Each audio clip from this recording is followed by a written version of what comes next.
Okay, this is a reading on altars, as in how many altars do you have within yourself and what do they have to say.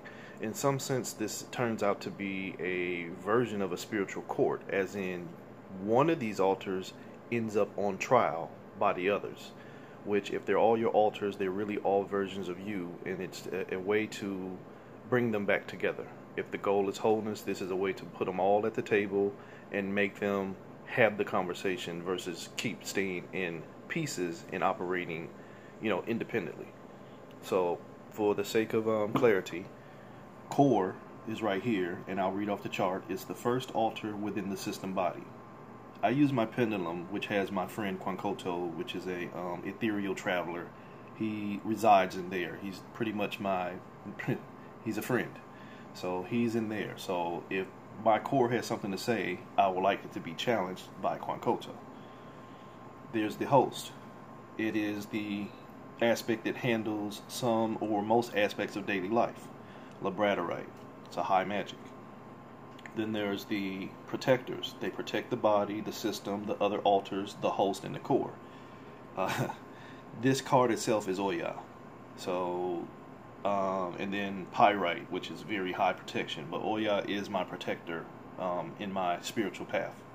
That's the shaman of shamans, the king of spirits.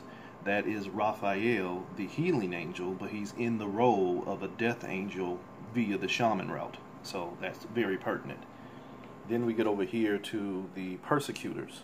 This is the version that harms the body, the systems. It harms the other altars, the host, the core, to retain control, and it avoids future or worsening of abuse. It expresses internalized negative messages or feelings. This card is the King of Fire. This card is me via this deck. And there's a teardrop, titanium quartz, titanium aura quartz. And as you can see, it's me in reverse in the manipulator's role. I always call myself an energy manipulator. I always call myself a master manipulator. I always call myself the King of Wands. So the King of Fire is the King of Wands. Over here we have a Septarian. I walk the dragon's route, so this will be pertinent to me, and this is Archangel Michael. This is the introjects. This is based off of outside people, fictional, historical, family, abusers, the introjections. And it's a Septarian egg, so it's Michael here to pass judgment and justice. Not necessarily judgment, but here to deliver justice. Over here you have the memory holders. This is usually the place that hold memories of trauma, but can also hold happy and innocent memories. It's Callie. She's my grand destructor. When things just really need to go, that's who I call on. So this is the Tower card in reverse, and it's a Carnelian, which for me is ancestral related. So if I'm calling on ancestral strength, here it goes, and Callie shows up. From there, you get the gatekeepers. The gatekeepers are the control, switching, or access to certain areas inside, to memories, and to get into other altars. Very funny, because here's a peacock ore, which I ascribe to Metatron, the keeper of time. So that's the illusion of this whole matrix. And this is the angel oak. She is my dimensional ground. I go see her often. This is where I see a lot of different portals into here's and there's and everywheres. It throws me into timelessness. So she's my gatekeeper. Then you have the internal self-helper. This is the person that, or the aspect, or altar I should say, that holds knowledge about the system, the other altars, the traumas, the histories, the whole internal workings. This is Oriel. I ascribe to him as a teacher. This is the Hierophant card. One of my duties, no matter which existence I walk in, is always serving as teacher, but I complain about it a lot. So that kind of puts me in an abuse cycle of my own abilities.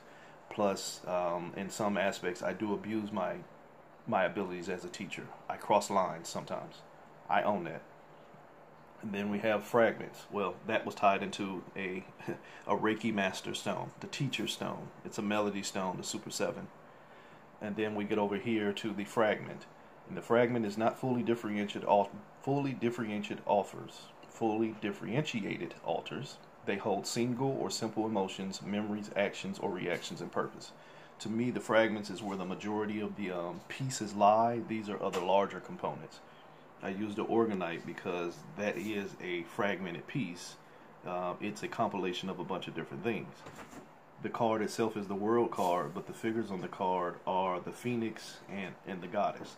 To me, the symbology of a perfect creation, because you have to go through the resurrection cycle of the phoenix in order to understand your divinity as a creatrix, which for me is a goddess. So I tied it all in with a smoky quartz, which is for transmutation of anything that wants to get out of hand. But if you notice the setup, all the cards are angled towards me. I'm separated in most different at a bigger distance than everything else. Everybody else is pretty much playing together, as in we're here at this council to talk about you.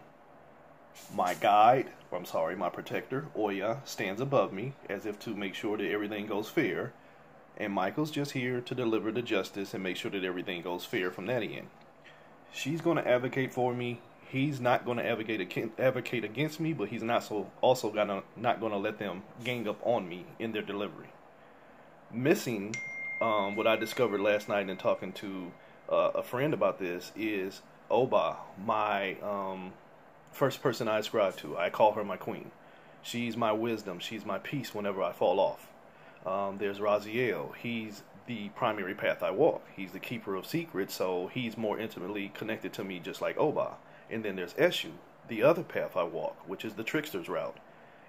If I, play the trickster's role for this realm, then there might be a natural bias if something happens and then I get taken out of service, so to speak.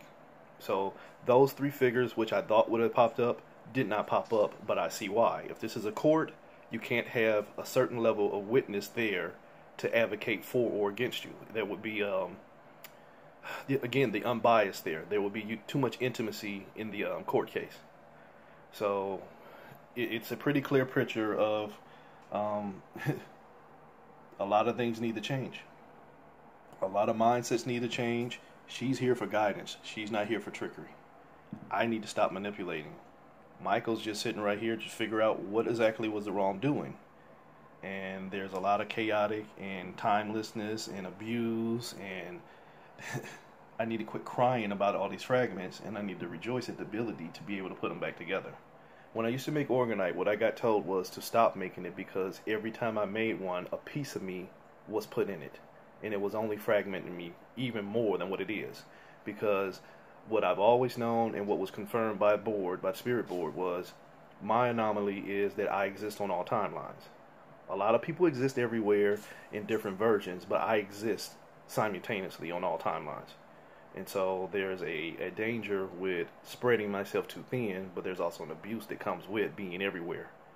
The other thing was, what I was feeling was that a lot of this is self-persecution because of things I've done in the past, such as a death dealer, that I probably put myself into a cycle of penance, and so I manipulated myself into a timeless cycle of chaos in which I always feel like I have to serve, I guess, the higher existence to make up for the existences that I took out, if that makes sense.